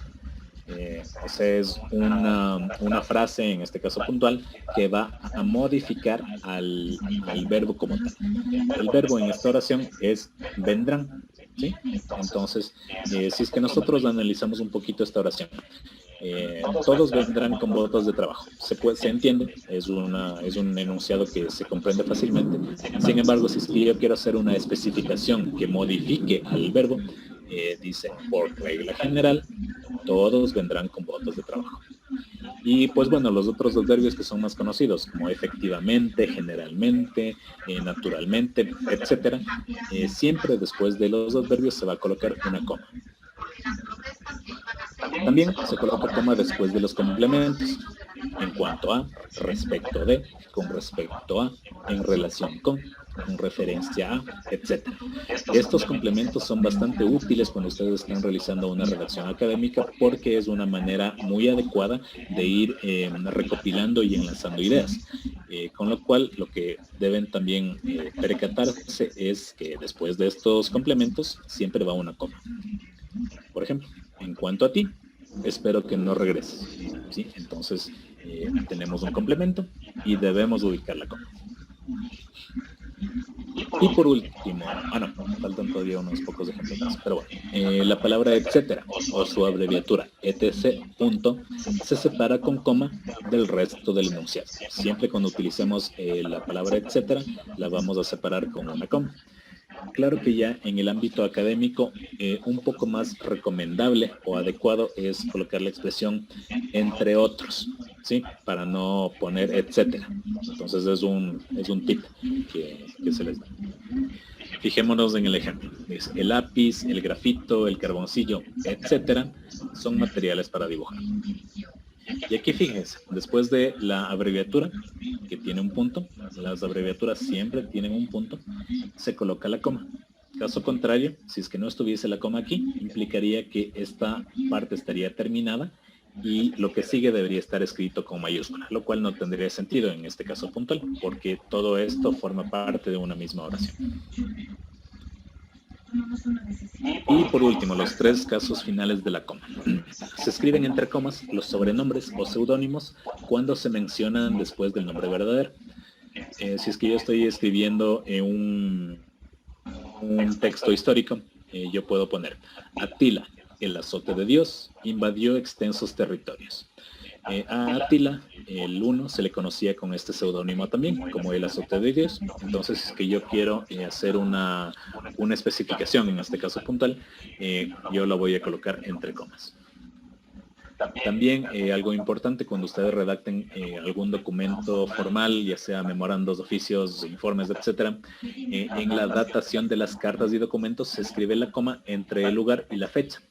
Por ejemplo, Quito, 5 de agosto del 2020. Entonces siempre la coma va a separar la fecha del lugar de donde se está redactando esa carta. Veamos una pregunta.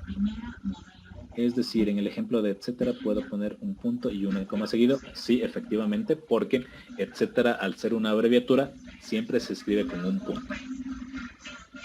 En la primera oración, ¿se puede colocar entre paréntesis en lugar de entre comas? Sí, también se puede colocar entre paréntesis y eso ya lo vamos a ver un poquito más después cuando lleguemos al uso de los paréntesis. Muy bien esas preguntas.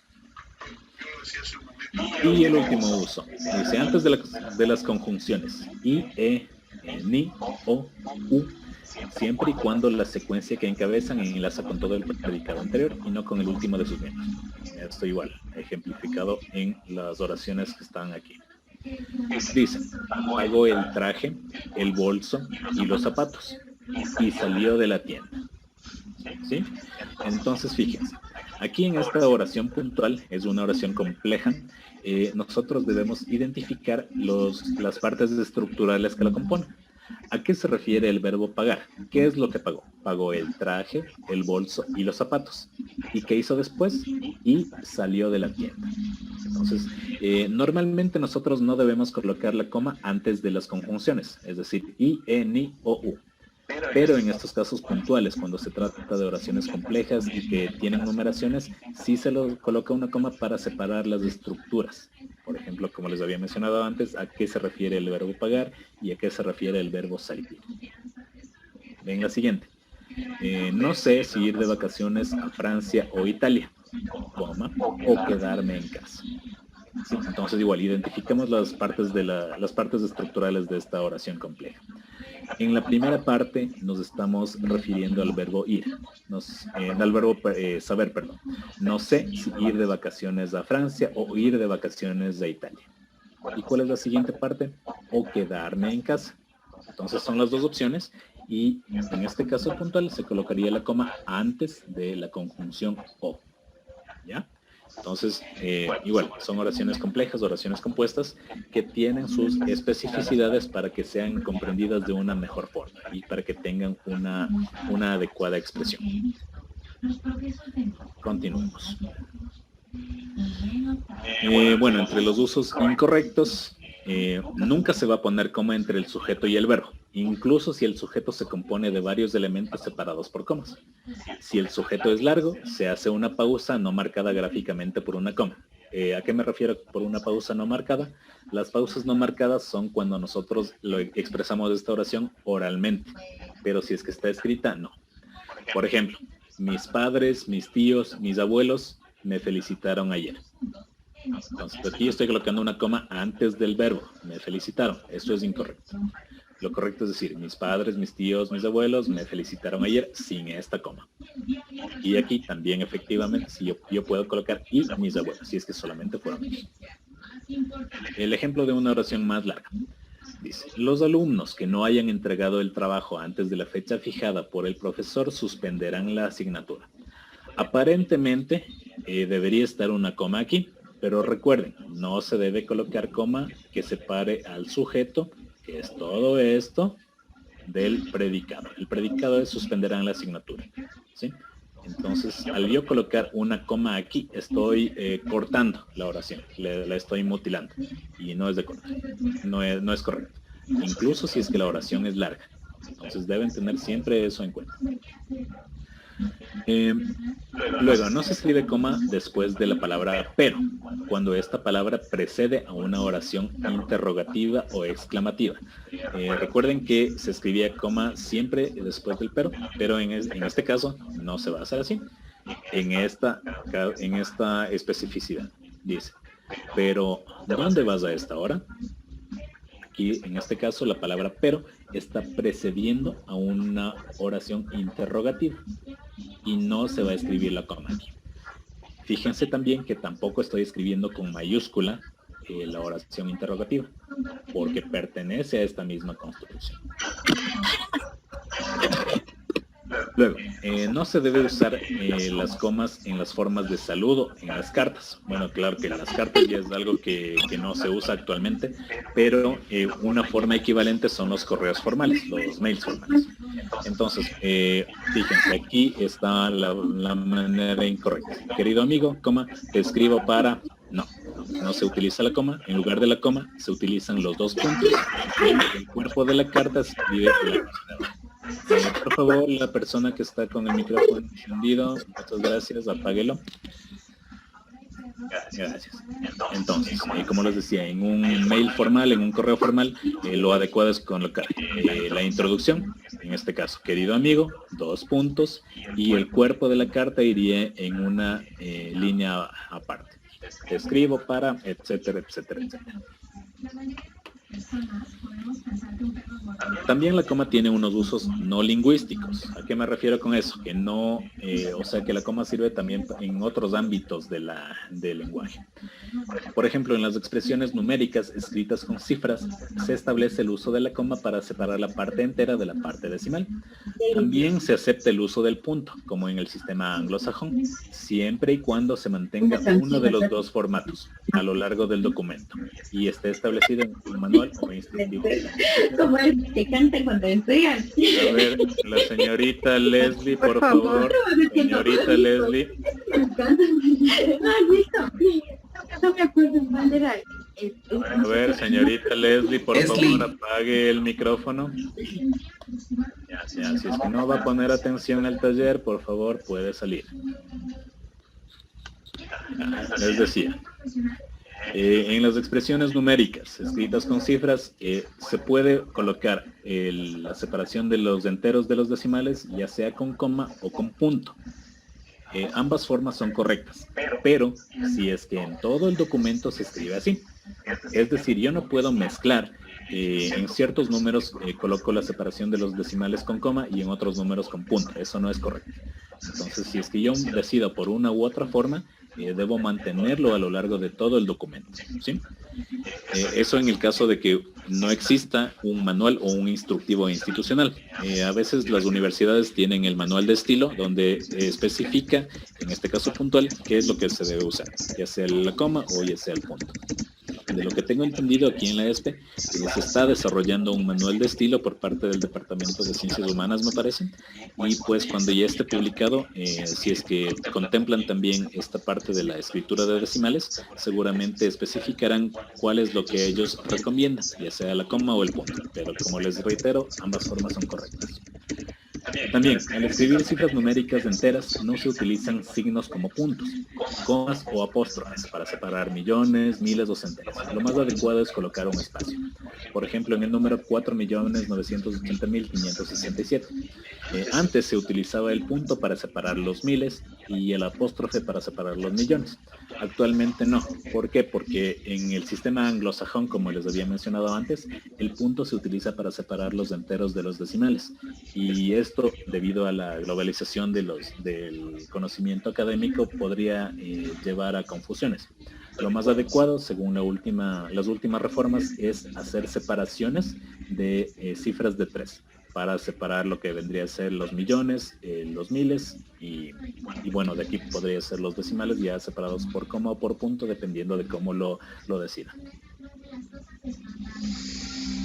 Luego, continuamos con el punto y coma.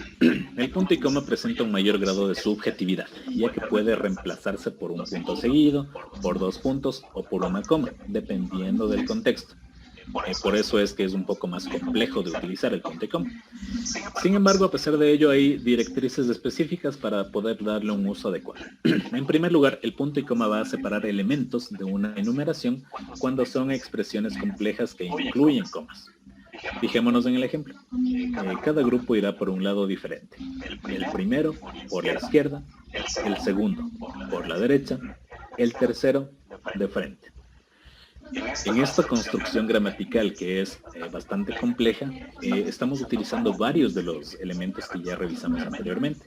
Por ejemplo, el uso de la coma en lugar del verbo, el uso de los 2 puntos que ya veremos posteriormente, pero sobre todo fíjense en el uso del punto y coma. En este caso, el punto y coma está separando elementos estructurales que ya estaban separados por comas previamente.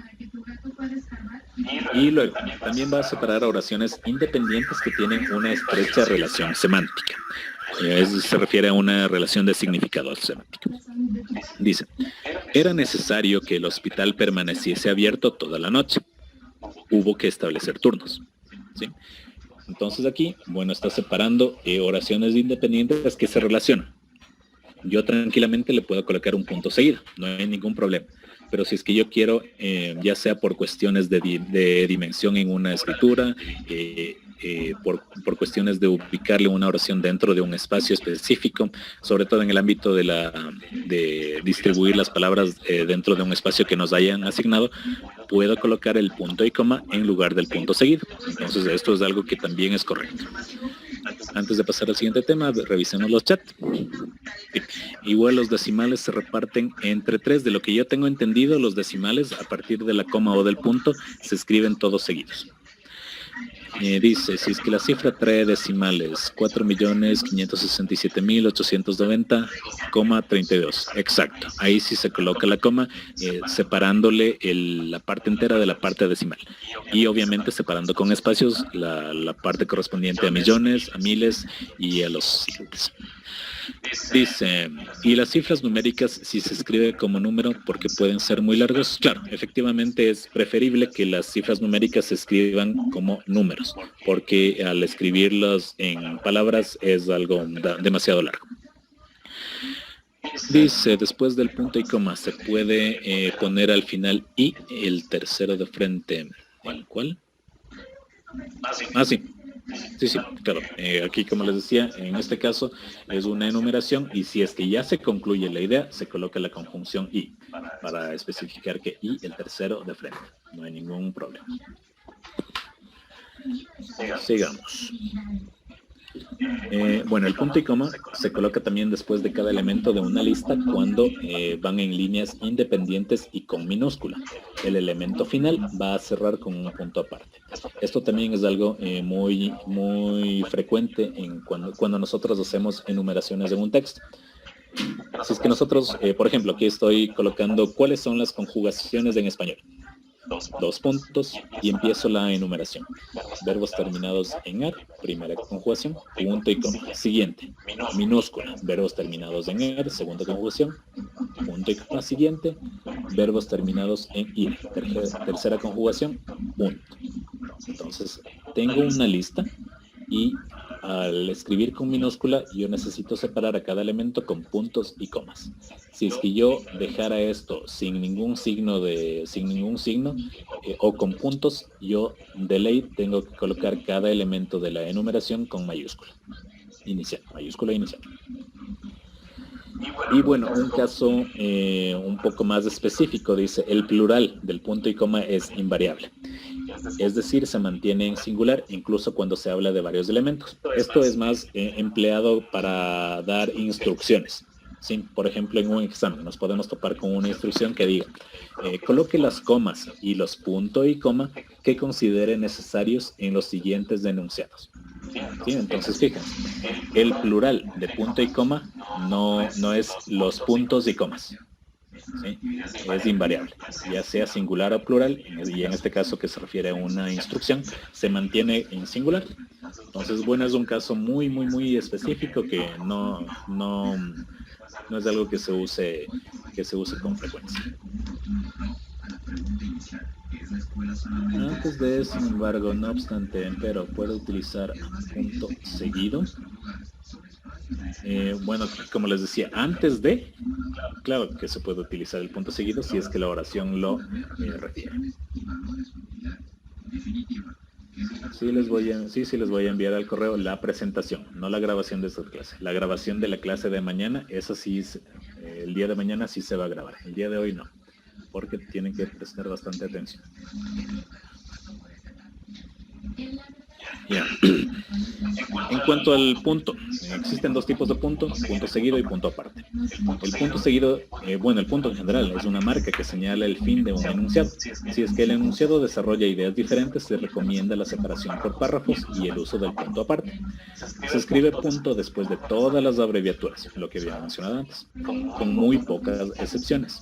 Si es que la abreviatura tiene una letra volada se refiere a una letra pequeña que va en la parte superior. El punto se coloca antes de esta. Fíjense cómo se escribe la abreviatura de señor y la abreviatura de señora. Entonces, esto, sobre todo la abreviatura de señora, debe ser algo nuevo para ustedes, que es la forma correcta como escribir. Señor, la abreviatura se escribe mayúscula inicial, la R y el punto. La abreviatura de señora es mayúscula inicial, la R, el punto y la A en letra volada. Esta es una letra volada, ¿sí? Actualmente, esto igual también es con una reforma, las siglas no llevan puntos entre las letras que las componen, excepto cuando todo el enunciado está en mayúsculas. Por ejemplo, OTAN, IES. Antes se escribía las siglas con puntos de separación. Ahora ya no. Ya no es necesario colocarlos y se escriben todas con mayúsculas. Y bueno, aquí el caso excepcional es cuando todo el enunciado, si es que están dentro de un enunciado, está escrito en mayúsculas, lo cual también es algo muy puntual. Porque recuerden, si es que nosotros escribimos todo con mayúsculas, es una falta de ortografía, a menos de que sea parte, de, por ejemplo, de la portada de un libro. Ahí el uso de mayúsculas se utiliza para llamar la atención, para hacerlo más vistoso. Pero como norma ortográfica, el uso innecesario de las mayúsculas es una falta ortográfica.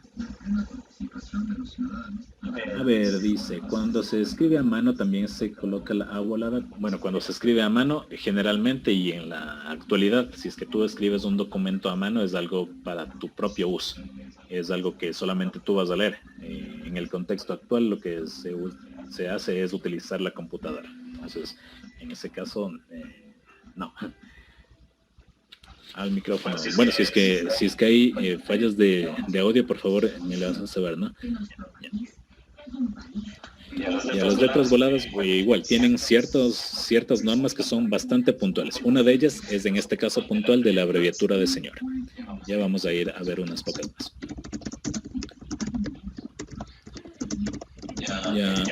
El punto, bueno, se escribirá siempre después de las comillas, paréntesis y rayas de cierre. Por ejemplo, aquí, cuando estamos mencionando lo que dijo otra persona, o en el ámbito académico, cuando colocamos una cita textual, se utilizan las comillas. El punto siempre va a estar después de las comillas. A veces las personas colocan un punto antes de las comillas y las comillas le toman como el signo que separa a los dos enunciados. Eso no es correcto. Los puntos se colocan después de las comillas de cierre. También después de los paréntesis de cierre, en este caso puntual, y también después de las rayas de cierre. Bueno, ya vamos a ver cuáles son las rayas y cuáles son los usos de la raya puntualmente. El punto no debe escribirse luego de los signos de cierre de interrogación o exclamación. ¿Por qué? Porque los signos de interrogación y de exclamación ya tienen un punto en su estructura. No es necesario colocar un punto adicional. Por ejemplo, ¿quieres darte prisa? Hace tiempo despertaste. Siempre es lo mismo. ¿Sí? Entonces, fíjense. Aquí yo tengo esta oración. ¿Quieres darte prisa? Es interrogativa. tiene el signo de interrogación de cierre y ya tiene el punto aquí. No es necesario colocar otro más. Tampoco se escribe punto luego de los puntos suspensivos cuando cierran un enunciado. Recuerden también que los puntos suspensivos siempre son 3. Entonces, esa es la forma correcta como escribir esto. Fijémonos en la construcción. Le gusta todo tipo de cine. Independiente, histórico, de aventuras, puntos suspensivos. Es un cinéfilo empedernido. ¿Ya? Entonces, bueno, aquí los 3 puntos suspensivos es el equivalente a decir etcétera, al decir entre otros, ¿sí? Entonces es algo válido y lo importante aquí es saber que después de los 3 puntos suspensivos no se pone un punto más. Por último, no se debe escribir punto tras las unidades de millar en la expresión numérica de los años, ni en la numeración de páginas, portales de vías urbanas, códigos postales, tampoco en los números de artículos, de decretos o leyes. Por ejemplo, año 1987, no se debe poner punto. Si me disculpan, denme por favor 2 minutos que voy a recibir una entrega y ya me conecto.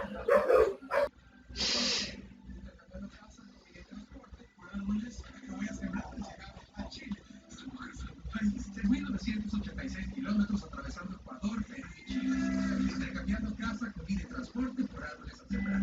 Eso es Juntos por la Tierra, y aquí te comparto los aprendizajes de mi travesía, las revelaciones del camino.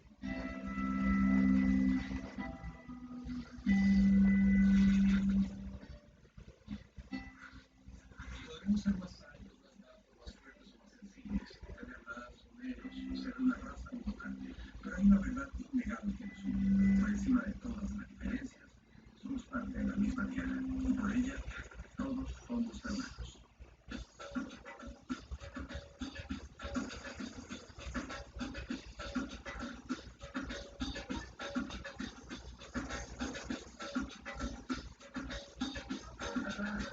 Así es increíble, vamos a desayunar y de ahí ya parto.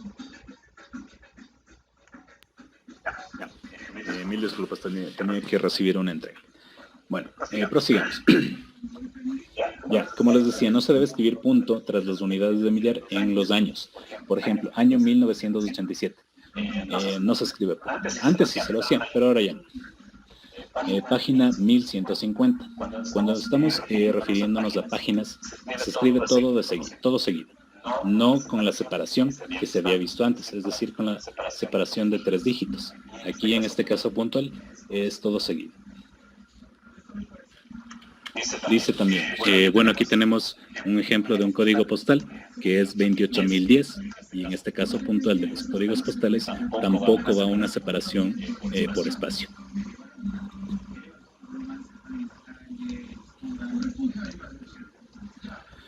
Dice, en las comillas siempre se comienza con mayúscula, dependiendo.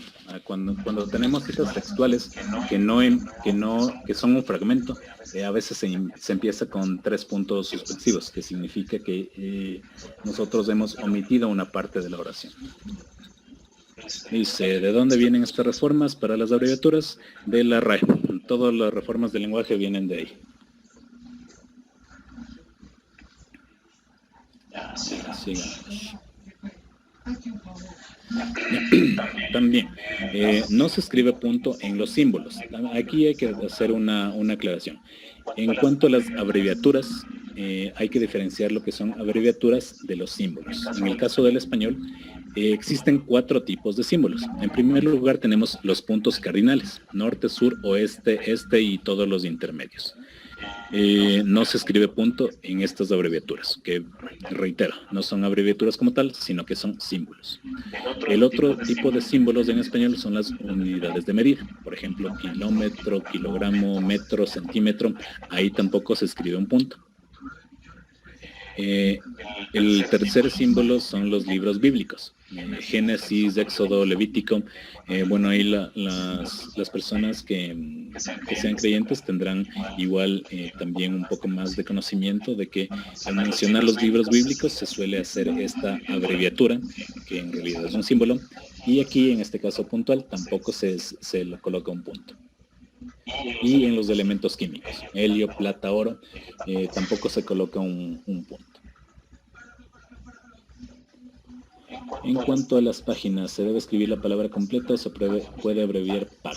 Se puede abreviar PAG y eso también lo ampliaremos el día de mañana, que ya nos referiremos a las normas APA, que esto sobre todo está contemplado ahí. ¿Por qué después de los puntos seguidos va con mayúscula? Porque es un punto que implica la separación de dos enunciados. Siempre va después de punto, ya sea seguido o aparte, mayúscula.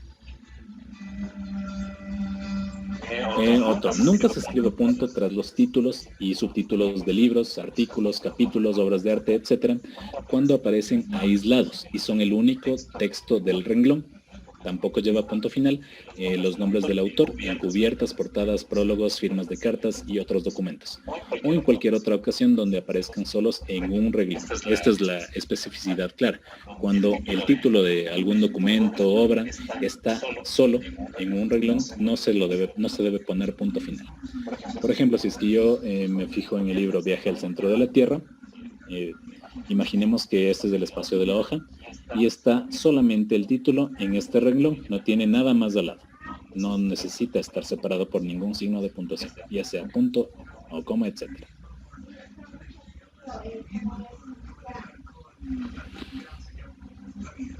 Veamos en el chat cómo dicen. Normas APA séptima. La séptima, ahorita está vigente la séptima y es la que vamos a actualizarles del día de mañana. La K de kilogramo es mayúscula en minúscula. Es minúscula porque es un símbolo y se escribe kilogramo con minúscula a menos de que inicie una oración. Ahora, en cuanto a los signos de interrogación y exclamación, lo más importante en este caso es que en español siempre se deben utilizar los de apertura y los de cierre. Y cuando solamente colocamos los de cierre, estamos expresándonos con la ortografía del inglés, lo cual es incorrecto. Siempre debemos procurar emplear el signo de apertura, tanto de los signos de exclamación como los de interrogación.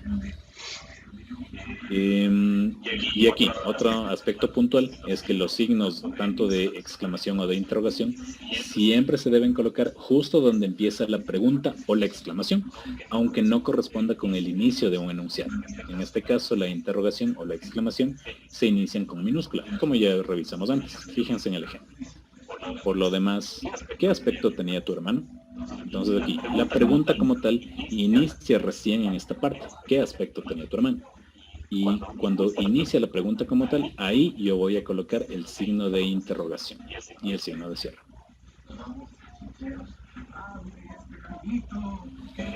También cuando se escriben seguidas varias preguntas o exclamaciones breves, se puede considerar como oraciones independientes o también se puede considerar como partes de un único enunciado. En el primer caso, cada interrogación o exclamación se iniciará con mayúscula. Fíjense aquí. ¿Quién era? ¿De dónde salió? ¿Te dijo que quería? Entonces, cada una de estas preguntas son construcciones u oraciones independientes. Y recuerden, el signo de interrogación ya tiene un punto. Después de todos los puntos, el siguiente elemento siempre va a ir con mayúscula. Ahora también hay un segundo caso. Cuando hay diversas preguntas o exclamaciones que pueden estar separadas por coma o por punto y coma, siempre y cuando pertenezcan a una estructura más compleja. Por ejemplo, digo aquí, me abordó en la calle y me preguntó, ¿cómo te llamas? ¿En qué trabajas? ¿Cuándo naciste? Entonces aquí, como todas estas preguntas corresponden a un mismo contexto, a una misma estructura, no necesito hacer separación para cada elemento. ¿Y cómo expreso esto en la escritura? Colocando la coma. Después del signo de interrogación final, el signo de cierre, coloco la coma y la coma me habilita para yo poder escribir con minúscula la siguiente oración. ¿Sí? Y también existe un caso especial de los signos de cierre entre paréntesis. Estos signos sirven para expresar duda o sorpresa, pero en un sentido más irónico. Por ejemplo, dice, tendría gracia, y colocó este signo, que hubiera perdido las llaves. O sea, aquí se está expresando de manera irónica a la acción de haber perdido las llaves por parte de alguien más. dice, ha terminado los estudios con 30 años y está tan orgulloso. Entonces aquí he colocado el signo de exclamación entre paréntesis para expresar ironía. Pues bueno, en este caso puntual es algo sumamente específico que se utiliza más en obras literarias, pero es para que ustedes sepan a qué se refiere cuando se encuentren con este tipo de expresión, que es el signo de cierre de interrogación y de exclamación entre paréntesis. Un título solo significa que no está numerado. Eso no entiendo a qué te refieres. O sea, el título solo se refiere cuando es el inicio de toda una obra, ¿sí? Entonces, generalmente se coloca el título solo, sin nada más en el mismo renglón. Y por ende, ahí no se escribe con un punto final. En un texto, los signos de interrogación y exclamación siempre va la palabra o frase en mayúsculas si es que inicia la oración o si es que no hay una coma entre las oraciones que sean interrogativas o exclamativas. Si no hay ningún problema, si es que tienen reunión, como les dije, este documento se les facilitará al correo. Ya.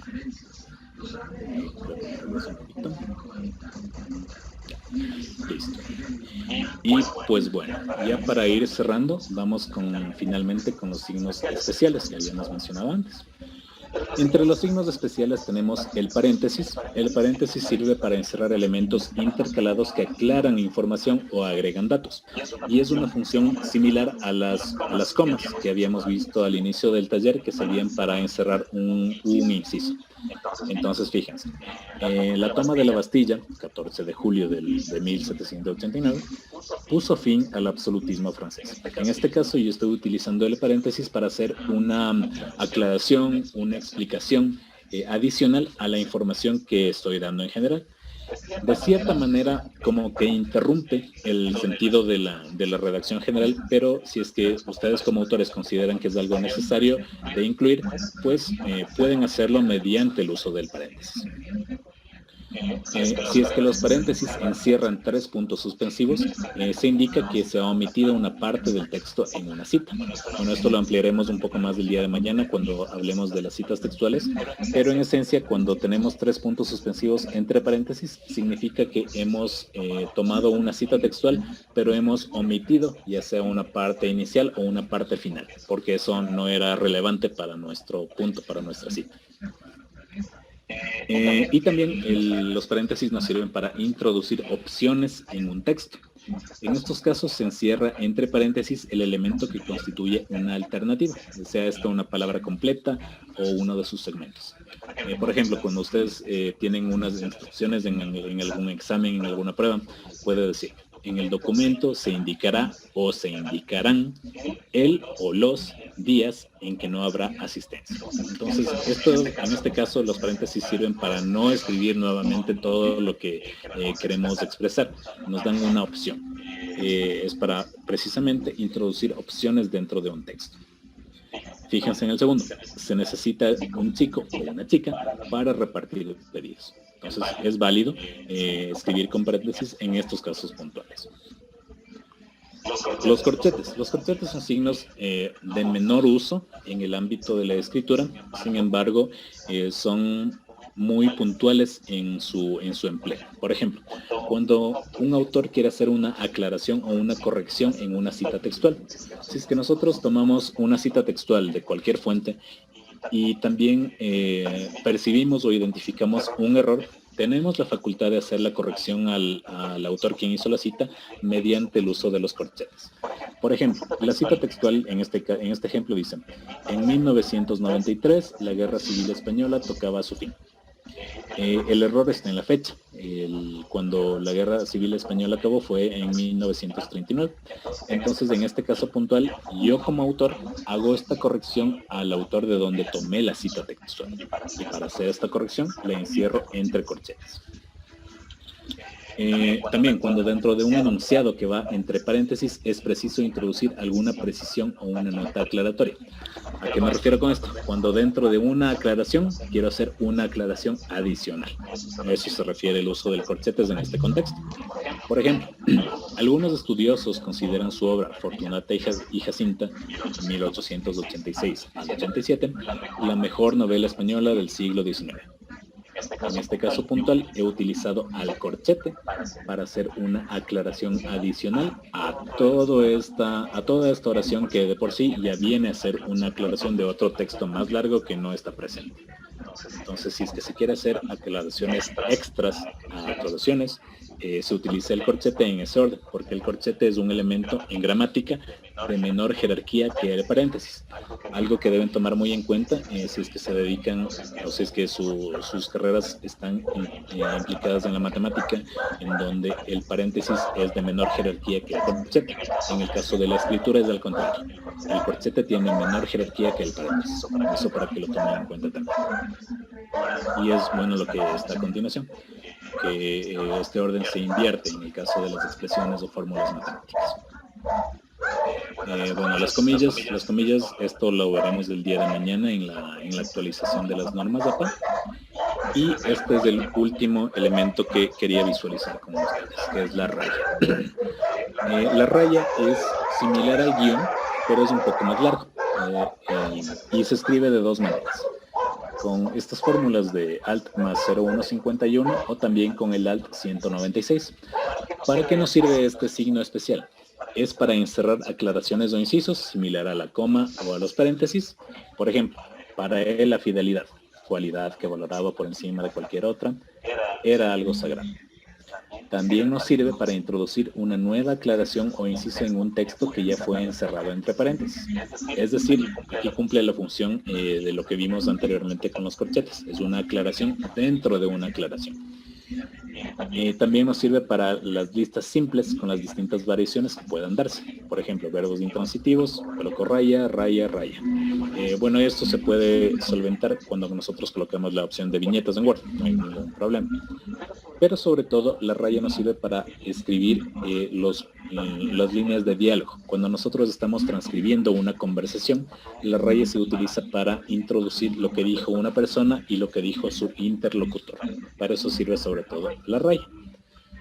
Y pues bien, obedeciendo al tiempo destinado a este primer día de taller, estas son las generalidades para la escritura. Son puntos específicos muy puntuales.